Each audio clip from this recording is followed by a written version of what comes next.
There are lots of different martial arts you can choose from, and each of them will make you a lot tougher, fitter, and overall healthier, no matter which martial art you ultimately end up picking for yourself. However, when it comes to self-defense, some martial arts are much more useful than others.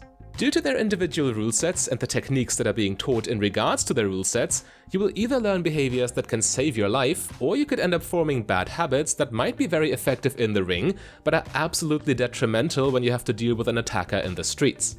But no worries, here are my top 5 martial arts that give you the best chances to successfully defend yourself in a real fight. Boxing is number 5, barely making it on my list, but I still chose to include it for a couple of reasons. The first one is its popularity and its resulting accessibility. Of course, I don't know from where you are watching this video, but where I live, boxing is by far the most popular martial art around, which means actually finding a good boxing club is almost trivial. Because, believe it or not, there can be massive differences between the individual clubs and dojos when it comes to the actual quality of the training and the effectiveness of the techniques you learn. And good fundamentals in boxing can in fact be quite helpful when it comes to defending yourself and others. Generally speaking, a real conflict doesn't just happen randomly. Instead, it usually begins with a verbal argument that then starts escalating from rather close range. It is this distance at which a punch is likely to be thrown, and therefore a trained boxer has an advantage. You know what it looks like when the person opposite you is getting ready to punch, but most importantly, you know how to block or throw a good punch yourself if you have to. A boxer is also no stranger to getting hit, which means they are less likely to just freeze in shock or fear should that happen out of nowhere. However, that's pretty much all boxing has going for it. In fact, there are also a number of ways in which being a boxer can be a disadvantage for you should you get attacked outside of the ring. The most obvious one is a boxer's limited attacking style. You know how to punch and you know how to do it fast and efficiently, but you have no training when it comes to literally everything else. Using or defending against kicks, grappling, takedown situations, you name it. But in addition to that, boxers have one of the worst habits that I've seen so far.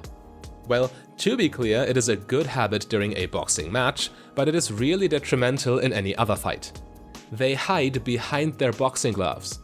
A boxer's guard heavily involves their gloves, since these are quite thick and soft, offering protection. But in a real fight, all you are doing is blocking your own vision with your bare hands, which don't even protect your face, since they're not nearly as soft as a glove. Additionally, all the other vulnerable body parts, such as your genital area, are easy targets for your attacker since they get zero attention from you until it's too late. In a real self-defense situation, your body's fight or flight response will trigger, which means all critical thinking is disabled while routines and habits take the driver's seat instead. The boxing guard is a very bad habit outside of the ring, and the main reason why I put boxing on number 5. My number 4 is wrestling. Wrestling takes a much different approach than most other martial arts as it drops punching and kicking entirely, but it can be very useful in a self-defense situation. As I've said, many conflicts arise at close quarters, and also when you, for example, get ambushed in a back alley, the distance between you and your attacker will be extremely small. In some cases, you will be so close to each other that even throwing a punch will be almost impossible. Wrestling techniques, however, are excellent in these situations. If you want to take the fight to the ground, you definitely can, and this by itself might throw off your attacker hard enough that they stop their attack entirely and start to just cover themselves instead out of pure instinct. But even if they keep trying to hurt you after the takedown, as a trained wrestler, it will be quite easy for you to get the upper hand. Wrestling is all about control, and once you got their limbs, they won't be much of a threat anymore. And while it is true that technically neither punching nor kicking are in a wrestler's repertoire, even an untrained person can throw a very basic punch if needed. However, there are 2 problems with wrestling in self-defense situations that we have to address here. First, wrestling has a very intricate rule set, which means lots of effective ways to grab an attacker in a real fight are not part of your muscle memory.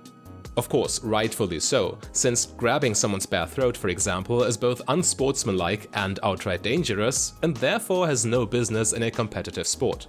But in a real fight, where you have to defend yourself from real harm, anything goes, so you might find yourself in situations you haven't trained for.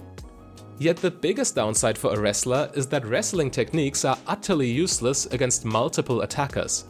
Most people with ill intentions are not prowling the streets by themselves, and taking a fight to the ground when your attacker has backup is a very bad idea. But still, wrestlers are quite tough, and practicing this martial art will give you an edge when you have to stand up for yourself or others. Number 3 on the list is Muay Thai.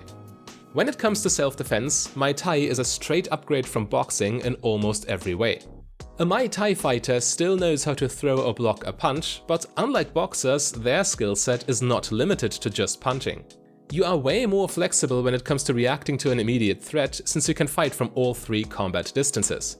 You have your kicks for long range, your fists for mid-range, and your knees and elbows for close-range situations. Especially your legs are super useful when it comes to defending yourself, as they allow you to keep an attacker at bay. Most people with little to no fighting experience focus on their own and their attacker's hands way too much. Therefore, a well-placed kick is likely to throw your attacker off and might even deter them to follow through with their intent entirely. You have to keep in mind that self-defense is not so much about hitting your attacker, but rather all about getting out of the dangerous situation without getting hurt yourself. Sure, in some situations injuring your attacker can be necessary to achieve this, but preventive kicks that have the potential to put the aggressor to flight before anything worse happens can be a literal lifesaver. When it comes to bad habits, Muay Thai fighters are naturally much better off than boxers. However, Muay Thai still doesn't teach any kind of locks and throws, which renders most of your techniques useless should an attacker take the fight to the ground immediately.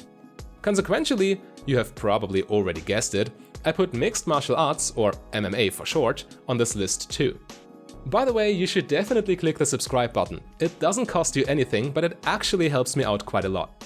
Anyway, mixed martial arts get a well-deserved second place from me when it comes to self-defense, and here's why. MMA is technically speaking not really its own martial art, but rather a combination of all kinds of different techniques and fighting styles. This means that an MMA school will teach you an extremely diverse set of combat techniques that cover a wide range of possible combat scenarios, both in and outside of the ring. For all intents and purposes, MMA is the combination of Muay Thai and wrestling. Should you get attacked out of nowhere, your first reaction is of course always shock, which means muscle memory then takes over. However, a well-versed MMA fighter has a solid routine for almost any situation, regardless of how messy it gets. But as good as that sounds, this can still be a problem for you in a self-defense situation. If your habitual response is entering fight mode, you are of course better off compared to someone who instead freezes up in fear. And you also have a good chance to actually defend yourself against a single attacker. However, what if the attacker has a knife? Or what if you have to deal with multiple attackers at once? Failing to find the exit as fast as possible because you have already locked yourself in one-on-one combat can end very badly for you.